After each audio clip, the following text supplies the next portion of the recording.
Assalamualaikum warahmatullahi wabarakatuh. Perkenalkan, nama saya Aretya Sabita Kalista Syawal dengan NIM 2405120404057. Pada kesempatan kali ini, saya akan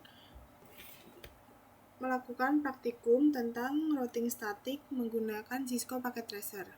Di sini kita sudah memiliki router 1, 2, dan 3, PC 1, 2, dan 3, dan juga memiliki server 1 dan server 2.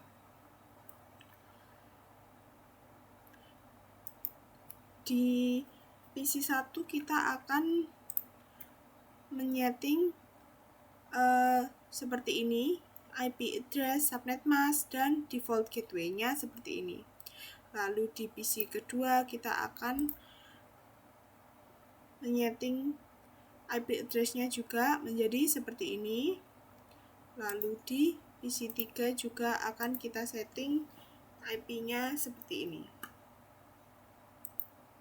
Kemudian router 1 akan kita setting dari mulai fast internet, lalu fast internet 1, serial 2, dan serial 3 seperti ini. Tidak lupa kita akan meng-on-kan semua port statusnya dari fast internet 0, 1, serial 2, dan serial 3. Kemudian kita akan menyeting juga router 2. Di router 2 kita tidak lupa menyalakan port statusnya fast internet 0-nya seperti ini sebagai berikut. Lalu serial 2 seperti ini. Tidak lupa kita mengaktifkan port status pada serial 3 juga sebagai berikut. Jangan lupa untuk meng-on-kan port statusnya. Pada router ketiga, kita akan menyeting juga seperti ini IP configuration-nya. Tidak lupa dengan meng-on-kan port statusnya. Lalu seperti ini juga untuk fast internet 1-nya, serial 2 seperti ini, dan juga serial 3 seperti ini. Tidak lupa semuanya akan di-on-kan port statusnya. Lalu server 1 kita akan setting IP address-nya seperti ini. Server 2 juga sudah kita setting seperti ini IP address-nya. Kemudian di edit filter kita hanya akan mencentang ICMP-nya saja, karena yang kita butuhkan hanya ICMP-nya saja pada kali ini.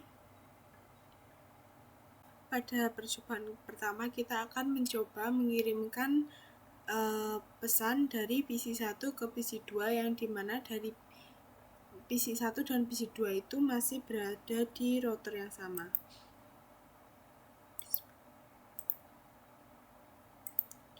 Dari PC 1 akan mengirimkan ke router 1 terlebih dahulu. Lalu dari router 1 akan diteruskan ke PC 2.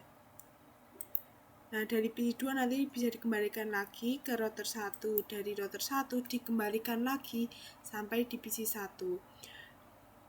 Dapat dilihat jika pengiriman pesan sukses atau berhasil, bisa kembali ke PC 1 lagi.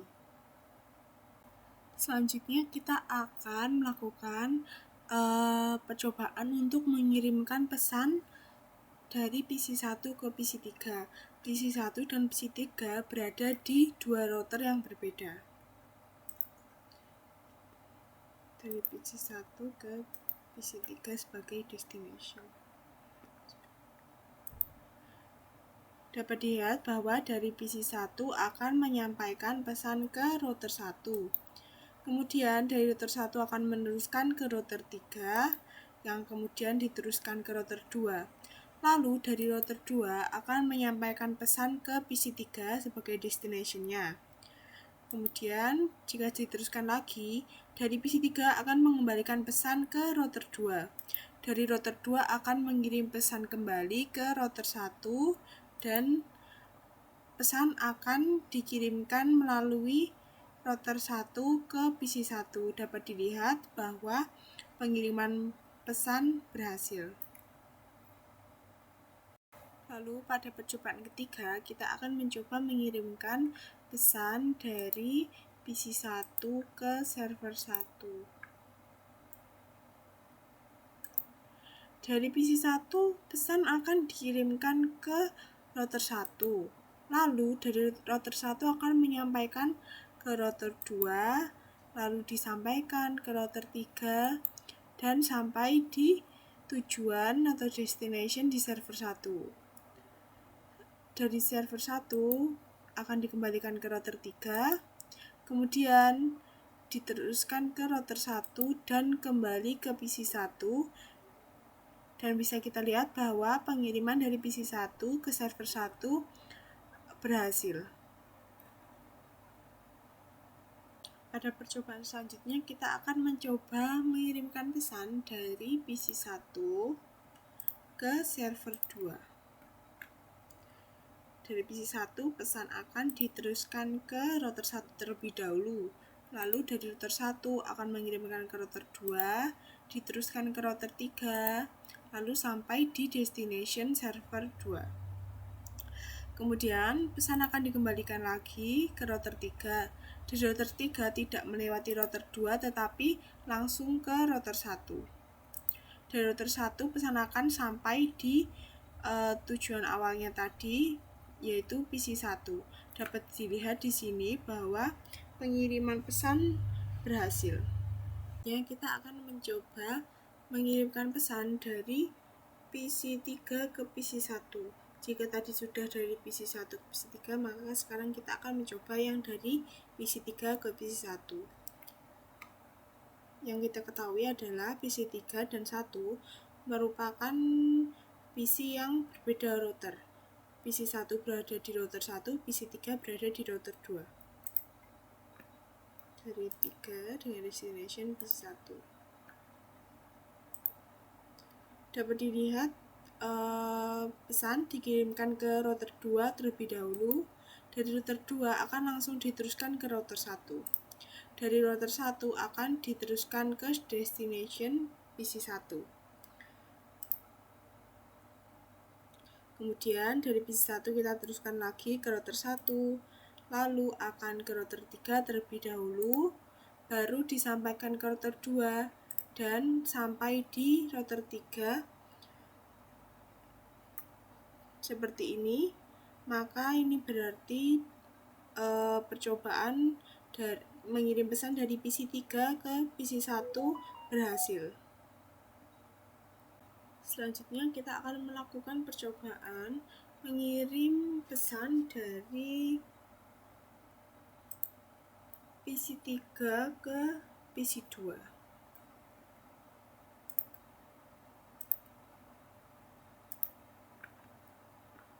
Kita coba kirimkan.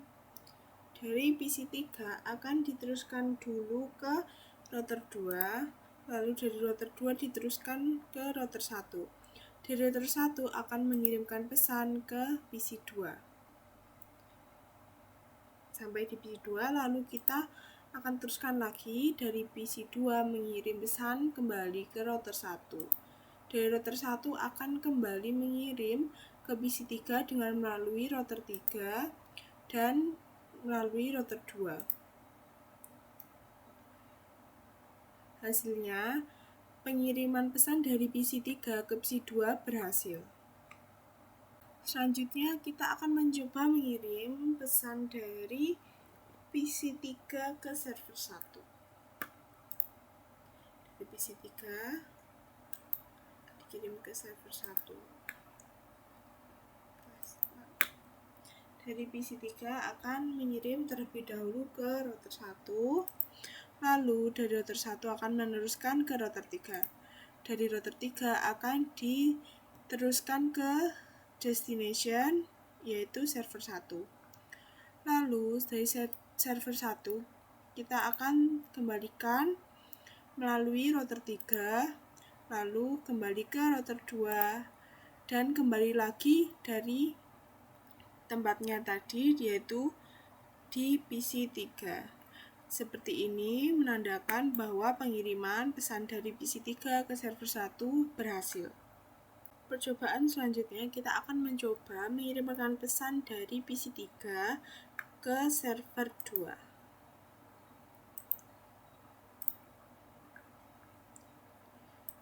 Dari PC3 tentu saja akan dikirim terlebih dahulu ke router 1, lalu dari router 1 akan meneruskan pesan ke router 3. Dari router 3, pesan akan diteruskan ke destination yaitu server 2. Lalu dari server 2 kita kirim kembali melalui router 3 yang akan diteruskan ke router 2 lalu sampai di tempat tujuan yaitu PC3. Seperti ini menandakan bahwa pengiriman pesan dari PC3 ke server 2 berhasil. Percobaan ke-9, kita akan mencoba mengirimkan pesan dari server 1 ke server 2. Dari server 1 ke server 2. Bisa kita lihat bahwa dari server 1 akan meneruskan pesan melalui router 3, lalu dari router 3 akan diteruskan ke server 2 sebagai destination. Lalu, server 2 akan mengembalikan pesan melalui router 3, yang mana router 3 akan meneruskan pesan kembali ke server 1. Dapat dilihat bahwa pengiriman pesan dari server 1 ke server 2 berhasil. Kemudian, kita akan mencoba percobaan selanjutnya, yaitu mengirimkan pesan dari server 1 ke PC2.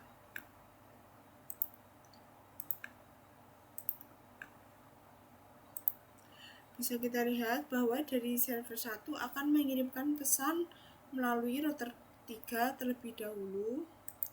Lalu dari router 3 akan dikirimkan ke router 1, yang mana router 1 akan meneruskan pesan ke PC2. Dari PC2, pesan akan dikembalikan melalui router 1 terlebih dahulu. Lalu, dari router 1 akan mengirimkan pesan melalui router 2. Dari router 2, baru pesan akan dikirimkan ke router 3 dan akan sampai di server 1 kembali. Dengan begini, percobaan mengirimkan pesan dari server 1 ke PC2 berhasil. Percobaan selanjutnya yaitu mengirim pesan dari server 1 ke PC3. Dari server 1 ke PC3. Dari server 1 akan dikirimkan terlebih dahulu ke router 3, lalu diteruskan ke router 2, dan router 2 meneruskan ke PC3 sebagai destination. Dari PC3, pesan akan dikembalikan melalui router 2, lalu dari router 2 akan langsung ke router 3, dan kembali kepada tujuan awal yaitu server 1. Dengan begini, percobaan mengirimkan pesan dari server 1 ke PC3 berhasil.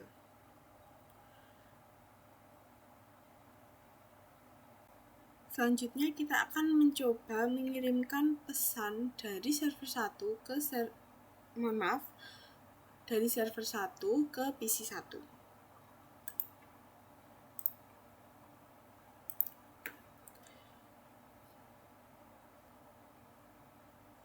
Dari server 1 akan diteruskan ke router 3, lalu dari router 3 akan meneruskan ke router 1. Dari router 1, pesan akan dikirimkan ke destination yang mana yaitu PC1. Kemudian dari PC1 akan mengembalikan pesan melalui router 1. Dari router 1, pesan akan dikirimkan ke router 2 terlebih dahulu, lalu akan dikirimkan ke router 3, dan router 3 menyampaikan pesan kembali ke server 1. Dengan begini, maka dapat kita lihat bahwa pengiriman pesan dari server 1 ke PC1 berhasil. Lalu, pada router 1 kita sudah men-setting statiknya seperti ini.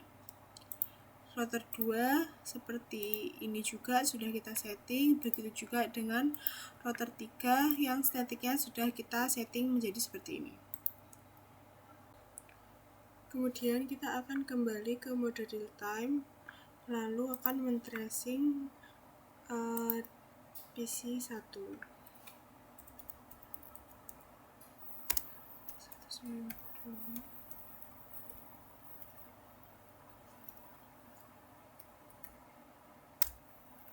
Nah, seperti ini akan muncul hasilnya melewati